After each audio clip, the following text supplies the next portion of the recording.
On the morning of March 23, 1998, Gerald Eugene Stano sat quietly in his cell at Florida State Prison, waiting to be taken to the electric chair. It was not the first time he sat waiting for this date with destiny. His execution had been pushed back several times over the past few years, and on one occasion he was granted a stay within 3 hours of his scheduled appointment with death. As Stano pondered his fate, a large crowd gathered outside the prison. He was to be the first execution since the electric chair, nicknamed Old Sparky, had malfunctioned during the execution of Pedro Medina when a 12-inch flame leapt from the killer's head. During a later interview with a socialist worker, Medina's lawyer described the brutal death.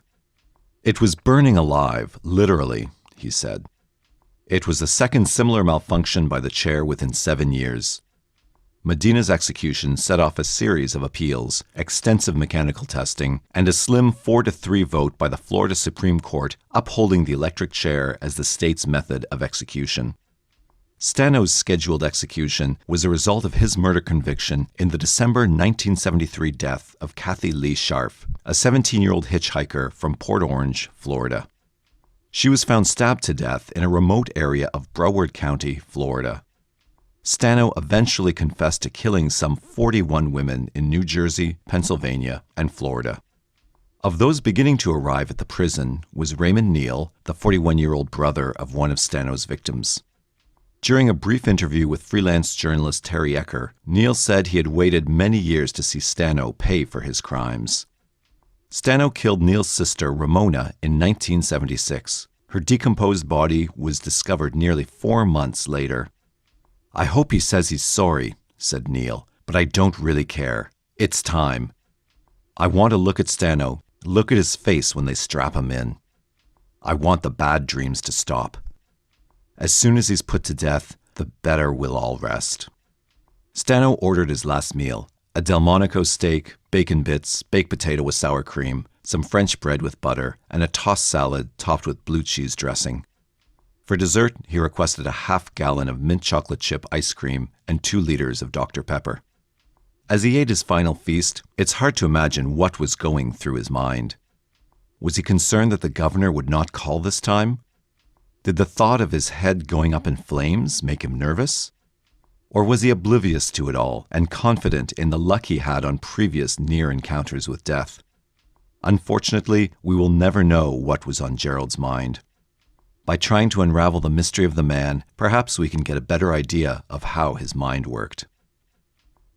Gerald, or Paul as he was originally named, was born on September 12, 1951, in Schenectady, New York. His mother had already given birth to 4 other children, 3 of which she put up for adoption. The 4th, a baby girl, suffered severe brain damage and was the only one his mother chose to keep. Fortunately for Gerald, his mother again decided she would not want to raise another child and asked the Schenectady County Department of Social Services to put him up for adoption. Eugene and Norma Stano were unable to conceive their own children and desperately wanted to adopt a baby boy. Norma was employed as a county social worker and Eugene worked as a manager for a large corporation. When Norma first learned of baby Paul, her heart almost immediately went out to him. He was extremely malnourished and neglected both physically and emotionally. The agency was having a difficult time placing Paul with foster parents, so when Norma and Eugene stepped forward, the agency was relieved to have found him a home. Nevertheless, the process was not easy. In order to finalize the adoption, a team of physicians, psychologists, and social workers had to examine Paul. Their initial reports determined the 13-month-old boy to be unadoptable due to severe neglect. He was functioning at an animalistic level and would continually remove his own diaper and play with his feces. Regardless, the Stanoses were not deterred and insisted on adopting him.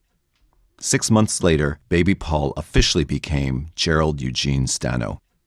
In dissecting Stano's past, one must consider the possibility that his problems may have started at birth. Whether by coincidence or happenstance, a large number of serial killers are adoptees. In addition to this, most adoptees who kill were adopted at birth. The FBI claims that at least 16% of all known serial killers have already been identified as adoptees. Finding out that one was adopted may also undermine the sense of identity in a fragile youth and make the child prone to fantasizing the identity of his true parents, either good or bad. Was the mother a prostitute? A nun? Was the father a gangster? A hero? And why did they, quote, reject their child? During an interview with the New York Times reporter, Dr. David Kirshner said, "I've personally been involved in 12 cases of adoptees who have killed, including a tiny but significant group who became serial killers. And while many undergo therapy, unfortunately, there's barely ever a mention of the impact adoption has on their lives. It's a subject no one ever wants to talk about, particularly adoptive families." Whether or not his adoption actually affected Stano's later actions is speculative. As Gerald grew up, he developed many problems. Stano was emotionally distant. He frequently wet the bed, a habit that continued until he was about 10. It's interesting to note that Stano's early childhood behaviors are common to most serial killers. According to Robert Resler, an FBI profiler and author of several books, including Whoever Fights Monsters, potential killers become solidified in their loneliness from the age of 8 to 12. Such isolation is considered the single most important aspect of their psychological makeup, he writes. Loneliness and isolation do not always mean that the potential killers are introverted and shy. Some are, but others are gregarious with other men and are good talkers. The outward orientation of the latter masks their inner isolation. In addition, Resler also notes that of all the serial killers he's ever studied, at least 60% of them had problems wetting the bed. During his adolescence, Gerald had difficulty relating to the kids his own age and tended to hang out by himself. He quickly became a target for bullies, and teenage girls usually made him the butt of their jokes. During the late 1960s, Gerald was arrested for sounding a false fire alarm and shortly thereafter again for throwing large rocks at cars from atop a highway overpass. The Stanoses were warned that a third offense would land him in a juvenile detention center. In an attempt to set him straight, they enrolled him in a military school. Nonetheless, the problems did not stop, and Gerald began stealing money from fellow students. In 1967, the Stanoses moved to Norristown, Pennsylvania. Gerald's parents hoped that the change in environment might help curb his odd behavior. Nothing changed, and his attitude became worse. According to Eckler, Gerald began skipping school on a regular basis and continued to steal money from his family and classmates. On one occasion, he stole a large sum of money from his father's wallet and paid members of the school track team to run behind him so he would finish first. After flunking out and repeating at least 3 grades, Gerald finally received his high school diploma at age 21. Soon after graduation, Gerald moved into a motel and enrolled himself in computer school. Surprisingly, and to the delight of his parents, he graduated with flying colors and shortly thereafter began working at a local hospital. But it did not take long for him to revert back to his old ways. Just weeks after being hired, he was fired for stealing money from employees' purses. Gerald bounced from job to job for a while and eventually moved back in with his parents. During the early 1970s, Gerald moved to New Jersey and he met a young mentally challenged girl, and the two began dating. A short while later, the girl discovered she was pregnant. Her father found out and came after Gerald with a gun.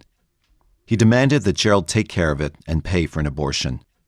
Gerald agreed and then began drinking heavily and experimenting with drugs. His parents insisted he move to Ormond Beach, Florida with them so they could care for his elderly grandmother. Gerald reluctantly agreed. Once in Florida, Gerald bounced again from one job to the next. He was usually fired for missing days, tardiness, or theft. In 1975, Gerald again tried to get his life back on track. He stopped abusing alcohol and drugs and began dating a local hairstylist. Gerald fell in love with a pretty 22-year-old woman, and on June 21, 1975, they wed at a local church. Things seemed to be going great for Gerald, and he was even able to work at his father-in-law's service station on US 1. While Gerald easily made a complete turn away from everything that was destroying his life, it was just as easy for him to revert back to his old ways. Within months of his wedding, Gerald began drinking heavily and started to physically abuse his wife. 6 months later, the marriage was over and his wife filed for divorce. Gerald moved back in with his parents, and the following month, a Florida court granted his wife a divorce. The whole edifice is precariously balanced on pillars of denial, splitting, projection, and rationalization, and projective identification, narcissistic injuries, life crises such as abandonment, divorce, financial difficulties, incarceration, public opprobrium, and can bring the whole thing tumbling down. The narcissist cannot afford to be rejected, spurned, insulted, hurt, resisted, criticized, or disagreed with. Likewise, the serial killer is trying desperately to avoid a painful relationship with his object of desire. He is terrified of being abandoned or humiliated, exposed for what he is, and then discarded. On Sunday, February 17, 1980, Detective Sergeant Paul Crowe was called to a desolate area behind the Daytona Beach airport where two drunken college students had stumbled upon the decomposed remains of a young woman. It was Crowe's job to supervise the crime scene and ensure the proper collection of evidence. A veteran of Vietnam, Crowe was hardworking and dedicated. He had attended the FBI's Homicide Investigation School, and his studies in criminal psychology and profiling made him an invaluable asset to the Daytona Beach Police Department. As Crowe looked over the crime scene, he noted the condition and location of the body. It was covered with branches and obviously posed. The victim was lying on her back with her arms positioned at her side and her head turned upward. The body was completely clothed, and there's no visual indication of sexual molestation. Crowe surmised that she had been dead for at least 2 weeks, and, because of the advanced state of decomposition, it was not immediately clear what had caused her death. Upon turning the young woman over, Crowe discovered several puncture wounds to the back, suggesting that her killer had become enraged and repeatedly stabbed her. The young woman was later identified as 20-year-old Mary Carol Maher, a local college student. An autopsy revealed she suffered multiple stab wounds to the back, chest, and legs. Investigators had a brutal murder on their hands and few clues to follow. On the morning of March 25, 1980, a local prostitute walked into the Daytona Beach police station and asked to speak with an officer.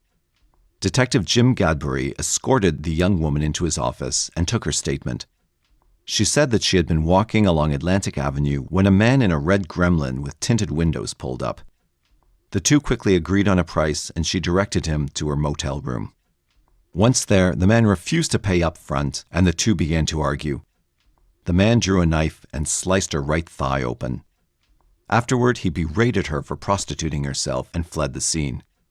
The wound was deep, and the young woman had to visit a local emergency room and get 27 stitches. She was extremely angry about the attack and made it clear that she wanted the man arrested for assault. She was adamant that she would recognize him if she saw him again and described him as being of average height, slightly overweight. He wore glasses and had a mustache. She was also certain that she had just seen the man's car parked at a local apartment building. After taking the woman's statement, Gadbury drove to the apartment complex the woman mentioned in her statement. He was unable to spot the man's car, but less than a mile away he spotted a red 1977 Gremlin that appeared to match her description. He wrote down the car's license plate number and returned to the department. Upon his arrival back at police headquarters, Gadbury ran the Gremlin's license plate number through the computer and discovered that the vehicle was registered to Gerald Eugene Stano, a 28-year-old man from Ormond Beach. As the detective looked over the suspect's records, he noticed that the man had a long rap sheet but had never been convicted of anything. He was also a prime suspect in several other assaults on local prostitutes. Gadbury printed out a copy of the suspect's mugshot and took it to the victim. Upon viewing the photo, she positively identified the suspect as the man who had assaulted her and signed an affidavit charging him with aggravated assault and battery. Gadbury took his findings to Crowe, and the detective took an immediate interest in the case. He had been busy working on a psychological profile of Mary Carroll's killer, and Stano appeared to fit. Male, white, in his late 30s or early 40s, lives in the Daytona Beach area, drives an ordinary car, picks up hitchhikers and prostitutes, has a hot temper, hates women, cannot deal with rejection, has killed before, and will kill again. On April 1, 1980, Gadbury and Crowe brought Stano in for questioning. Before the interrogation began, Crowe fed Gadbury certain questions to which he already knew the answers. He wanted to see how Stano reacted when telling the truth and when lying. Crowe soon discovered that whenever Stano was telling the truth, he would lean forward in his chair, and when he was lying, he would lean back. After an hour of relentless questioning, Stano finally confessed to the assault on the prostitute. Then Crow took over. Sitting directly across from Stano, he said, "Gerald, I'm Detective Sergeant Paul Crow. I've got a problem that I think you might be able to help me with. I've got a missing girl who disappeared. I just wondered if you had seen her." Crow then produced a photo of Mary Carol Maher and placed it on the table. Stano studied the photo for a few minutes. "Yeah, I've seen her before," he said. He then went on to describe seeing her at a local hotel the previous month. When Crow asked him if he approached the girl, Stano leaned back and said he had given her a ride to Atlantic Avenue and had not seen her since then. Crow knew Stano was lying and decided to change the subject. "Gerald, what are you so upset about?" he asked. Stano leaned forward and looked directly into Crow's eyes. "Today's the day you got me day," he said. "Today's the day my parents adopted me." According to police reports, Stano began to talk about his childhood and his relationship with his parents. After a while, Crow brought the subject back around to Mary Carol Maher. Stano changed his earlier statement about dropping her off on Atlantic Avenue and said that he drove her around for a while and eventually stopped at a local supermarket to purchase beer. "She just sat in the car while you got some beers?" "Yeah." "Are you sure you didn't try to get into her pants, Gerald?" "Yeah." "You wanted to get a little bit, and she didn't, is that right?" "Yeah, goddammit." "She didn't want to give it to you?" "No, she didn't." "She could hit pretty hard, couldn't she, Gerald?" "You goddamn right she could." "So what did you do? Did you hit her? You got pretty mad, didn't you?" "Goddamn right I did. I got so goddamn mad, I stabbed her as hard as I could." "Tell me how you stabbed her." "Well, I carried this knife under the seat, so I pulled it out and I just hit her as hard as I could." "What did you do then, Gerald?" "I stabbed her several times in the chest. She opened the door and tried to get out, but I cut her on the leg and pulled her back in. I shut the door, she fell forward and hit her head against the dashboard and started gurgling. I stabbed her a couple more times in the back because she was messing up my car. She just went limp. So I took her—" "Don't tell me any more," Crow interrupted. "Let's go in the car. You'll direct, I'll drive." When they arrived at the dump area, Stano showed Crow and Gadbury where he left the body and described how he posed it. When they drove back to the police station, Stano signed a confession to Mary Carol's murder. As Crow was finishing up the paperwork, Detective Larry Lewis approached him and asked whether Stano had confessed to any other crimes. Crow said he had not, and Lewis asked him if he would question Stano about a missing person case. Tony Van Haddix, a 26-year-old prostitute, had been reported missing on February 15th, and Lewis suspected Stano might know something about it. Crow agreed and took a photo of the girl to the investigation room and placed it in front of Stano. As soon as he looked at the photo, Stano leaned back and said he had never met her. Crow knew he was lying, but he did not yet have enough information about the case to question him and decided to wait. In the meantime, Stano was charged with the first-degree murder of Mary Keller Maher and placed in the county jail. On April 15, 1980, a 12-year-old boy in Holly Hill, near Daytona Beach, discovered a human skull in a wooded area at the end of Primrose Lane. The boy took the skull home in a bag and showed it to his parents, who called the sheriff's office. Investigators scoured the area for days and eventually found more remains, mostly skeletonized, and some bits of clothing. Apparently, wild animals had pulled the corpse apart and scattered it. An autopsy later identified the victim as Tony Van Haddix. Her cause of death was attributed to multiple stab wounds to the head. Once Crow learned of the victim's identity, he brought Stano back to the interrogation room and began questioning him. Stano initially denied killing the young woman, but as each hour passed, he began to break. In the end, he confessed and signed a confession to the murder of Tony Van Haddix. Crow began to wonder how many more women Stano might have murdered and began to search through all of the unsolved cases dating back to 1975.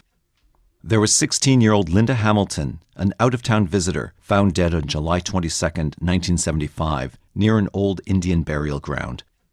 The Massachusetts native was last seen walking down Atlantic Avenue. In January 1976, the body of 24-year-old Nancy Hurd was found near Bullow Creek Road, just north of Ormond Beach. Her body was posed and covered with tree branches. The young woman was last seen hitchhiking on Atlantic Avenue. Ramona Neal, a beautiful 18-year-old woman from Georgia, was found in Tomoka State Park in May 1976. Her body had also been concealed with branches. Many serial killers will roam hundreds of miles to find a victim, and Crowe began to wonder just how many counties Stano might have traveled through in search of his prey. After going through all of the local files, he started to look into nearby counties. In Bradford, some 100 miles west of Daytona, the body of a young woman was discovered in a swampy area. She was last seen in Daytona Beach, near Atlantic Avenue. The crime scene was similar to the others, including the now all too familiar branches used to conceal the body. In the small town of Titusville, 50 miles south of Brevard County, another young woman was discovered. She was last seen hitchhiking along Atlantic Avenue in Daytona Beach. She was found posed and covered in brush. In looking through Stano's past, Crowe learned that Stano had lived in various parts of Florida since the early 1970s and briefly in New Jersey. Crowe contacted the police department in Stuart, Florida, and learned that they had several unsolved murders of young women in that area during the mid-70s. Crowe then contacted officials in New Jersey and learned of at least 2 similar murders that took place in the early 70s. All of the victims were young women, posed, and covered with tree branches. Detective Crowe knew it was not going to be easy to get Stano to admit to another murder, let alone a dozen or so more. Stano realized the walls were closing in and decided that he would have to arrange a plea bargain in order to save his own skin. Prosecutors had the confessions, but they did not want to risk a long court battle and agreed that if Stano pleaded guilty to the murders of Mary Keller Maher, Tony Van Haddix, and Nancy Hurd, and that his confessions in the other cases would be read into the court record, he would receive 3 consecutive life sentences, each carrying a mandatory minimum of 25 years behind bars. Stano agreed, and on September 2, 1981, Judge S. James Foxman accepted the plea bargain and imposed the 3 life sentences. "Mr. Stano," said Judge Foxman, "the information before me, these 3 cases, led me to believe that the death sentence may very well have been appropriate in any of those 3 cases, perhaps all of them. I reluctantly agreed not to sentence you to death to eliminate the possibility of the death penalty." Gerald was taken to the county jail and later that week transported to the Florida State Prison. He enjoyed bragging about his crimes and reveled in all of the publicity that he got while in the county jail. In state prison, however, no one seemed to care about him. This agitated Gerald, and he decided to contact Crowe and finish clearing the books, even if it meant he could wind up paying with his life. Crowe was elated when he got a letter from Gerald which suggested he was willing to talk. He contacted the prison and received permission to have Stano temporarily returned to the county jail. During interviews with Crowe, Stano confessed to the murders of 17-year-old Kathy Lee Scharf of Port Orange, Florida, whose decomposed remains were discovered on January 19, 1974, in a ditch near Titusville, Florida. 24-year-old Susan Bickrest of Dayton Beach, Florida, whose body was found floating in Spruce Spring Creek in December 1975. And 23-year-old Mary Muldoon of Ormond Beach, Florida, whose body was discovered in a ditch in November 1977. As Stano recalled each murder, Crowe was awestruck at the sheer magnitude of the crimes. How could such a young man have committed so many murders in such a short period of time? It was mind-boggling to the detective, and he would spend the remainder of his career trying to comprehend it. Stano went on to confess to the murders of 19-year-old Janine Legatino and 17-year-old Anne Arsenault, whose bodies were discovered in 1973 near Gainesville, Florida, 17-year-old Barbara Ann Bauer, whose body was found in 1974 near Stark, Florida, and a yet unidentified woman who was found in Alamonte Springs, Florida in 1974. In addition, there was 34-year-old Bonnie Hughes, 18-year-old Diana Valek, 21-year-old Emily Branch, 17-year-old Christina Goodson, 23-year-old Phoebe Winston, 18-year-old Joan Foster, and 12-year-old Susan Basile. As their meeting was about to end, Stano remembered 2 others. 35-year-old Sandra Dubois, whose body was discovered on a deserted road near Daytona Beach in 1978, and 17-year-old Dorothy Williams, whose body was discovered in a drainage ditch near Atlantic Avenue in 1979. Stano assured Crowe that there were no other skeletons in the closet and that he had confessed to every murder he had ever committed.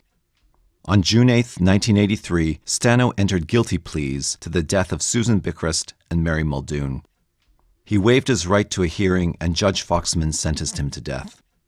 Stano showed no emotion as the sentence was read, and he was quickly escorted back to Florida State Prison. In September 1983, Stano was convicted of Kathy Lee Sharf's murder. The state introduced Stano's taped confession in which he admitted to picking up Sharf while she was hitchhiking and then murdering her. The jury convicted Stano of first-degree murder and recommended death. The trial court found 4 aggravators: prior conviction of a violent felony, the murder was committed during a kidnapping, the murder was heinous, atrocious, or cruel, and the murder was cold, calculated, and premeditated. The trial court sentenced Stano to death, and 2 years later his conviction and sentence were affirmed on appeal. During the next 3 years, Stano went on to confess to more murders. It's unknown how many he actually committed, and some began to wonder if he was confessing to ones he had heard about through the grapevine. Investigators continued to collect names, but no further charges were ever filed. On May 22, 1986, the governor of Florida signed Stanos' first death warrant. His execution was scheduled for July 2, 1986. According to trial documents provided by the Florida State University College of Law, Stano filed his first motion for post-conviction relief on July 1, 1986, the day before his scheduled execution. The trial court granted a stay of execution until 10 a.m., July 2, 1986, to allow Stano the opportunity to appeal the ruling. The following day, Stano was granted a temporary stay of execution. Stanos' appeals were later denied, and on June 4, 1987, the governor signed his second death warrant. The execution was set for August 26, 1987.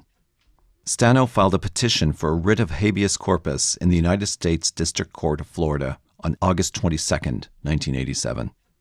The district court concluded that Stanos' claims of ineffective assistance of counsel required an evidentiary hearing and granted him a temporary stay of execution. Again, Stano lost his appeal, and the governor signed Stanos' third death warrant. His execution was then scheduled for April 29, 1997. On March 18, 1997, Stano filed a notice of conflict in respect to his then counsel, and his execution date was changed to May 30, 1997. But, as luck would have it, the malfunction in the electric chair during the execution of Pedro Medea caused the court to stay Stano's execution pending resolution of the electric chair issues. On October 20, 1997, the court declared that the problems with the electric chair had been addressed and that it was not cruel or unusual punishment.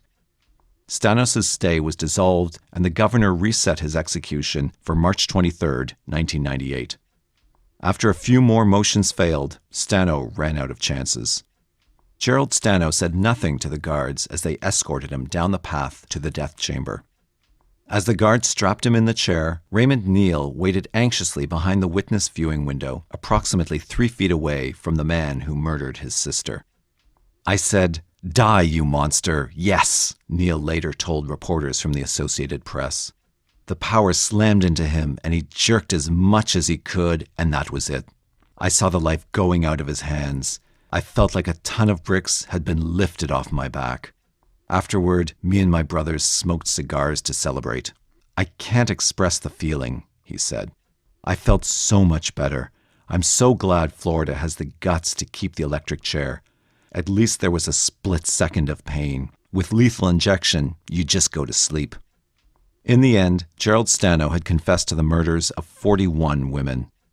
While many of his confessions never made it to court and several of the victims have yet to be identified, most police officials consider the cases closed.